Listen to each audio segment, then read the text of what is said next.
আসসালামু আলাইকুম প্রিয় দর্শক, আজ আপনাদের সাথে বাচ্চাদের এমন একটা খাবার রেসিপি শেয়ার করব যেটা খেলে বাচ্চার স্বাস্থ্যকর ওজন বাড়ানোর পাশাপাশি বাচ্চার মস্তিষ্ক বিকাশ ও স্মৃতিশক্তি বৃদ্ধিতে সহায়তা করবে। এই খাবারটি তৈরি করার জন্য আমার প্রথমেই এখানে একটি পাকা আম লাগবে। প্রিয় দর্শক, অনেক নতুন বেবির মায়েরা আছেন যারা বুঝতে পারে না বাচ্চাকে কত মাস থেকে পাকা আম দিয়ে বাচ্চার খাবার খাওয়াবেন বা পাকা আম সরাসরি খাওয়াবেন। সেক্ষেত্রে 8 মাস থেকে 10 মাস বয়সীর বাচ্চাদের চাইলে আপনি পাকা আম দিয়ে পাকা আম সরাসরিও খাওয়াতে পারবেন, এমনকি কোনো খাবারের সাথে মিশিয়েও দিতে পারবেন। এখানে আমি একটা পাকা আমের অর্ধেকটা নিয়েছি। শুরুতেই বাচ্চাকে যখন পাকা আম খাওয়ানো হবে তখন পুরোপুরি একটা পাকা আম দিবেন না, অর্ধেকটা দিয়ে তারপরে প্রথমে ট্রাই করবেন।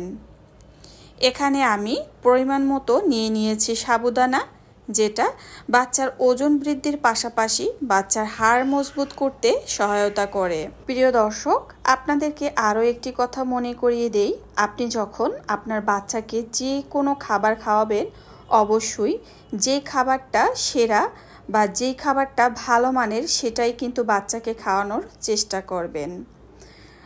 অবশ্যই এখানে আসল সাবুদানাটা ব্যবহার করবেন। আসল সাবুদানা খুব সহজেই সিদ্ধ হয় না, রান্না করার আগে বেশ কিছু সময় ভিজিয়ে রাখতে হয়।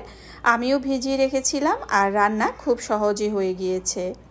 এখানে দেখতেই পাচ্ছেন আমি পরিমাণ অনুযায়ী পাকা আম নিয়েছি আর আমের ভিতরে কোনো রকমেরই আঁশ নেই। অবশ্যই চেষ্টা করবেন বাচ্চাকে যখন খাওয়াবেন পাকা আম তখন কোনোভাবেই যেন পাকা আমের ভিতরে আঁশ না থাকে। কিভাবে পাকা আমের আঁশ সরিয়ে বাচ্চাকে খাওয়াবেন পরবর্তী ভিডিওতে অবশ্যই শেয়ার করব। এই পর্যায়ে একদম সাবুদানা তো সিদ্ধ হয়েই গিয়েছে আর শেষ পর্যায়ে এসে আমি সামান্য পরিমাণ লবণ দিয়েছি।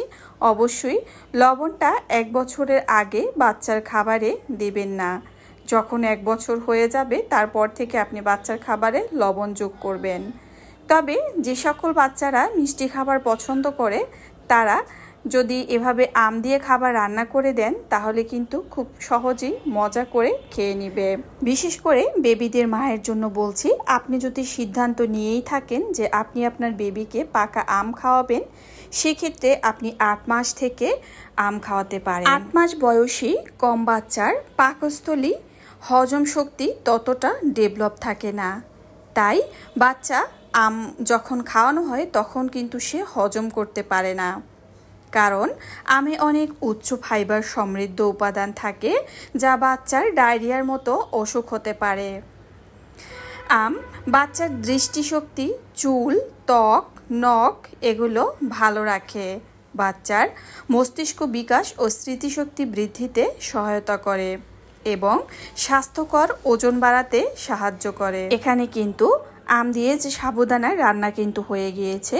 এই পর্যায়ে খাবারটা আরও একটু মজাদার করার জন্য এখানে আমি ফর্মুলা দুধ দিয়ে দিয়েছি। যে সকল বাচ্চা গরুর দুধের খাবার খায় তারা চাইলে এখানে গরুর দুধ দিয়ে কিন্তু খাবারটা রান্না করে নিতে পারেন।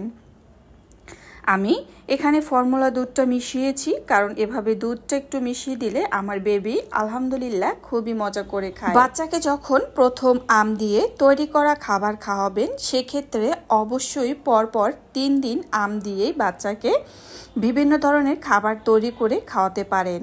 এতে বাচ্চার কোনো আমের সমস্যা হয় কিনা তাহলে কিন্তু সেটা খুব সহজেই বুঝে নিতে পারবে। আমে উচ্চতর ফাইবার ও আঁশ রয়েছে যেটা বাচ্চার কোষ্ঠকাঠিন্য সমস্যা দূর করবে।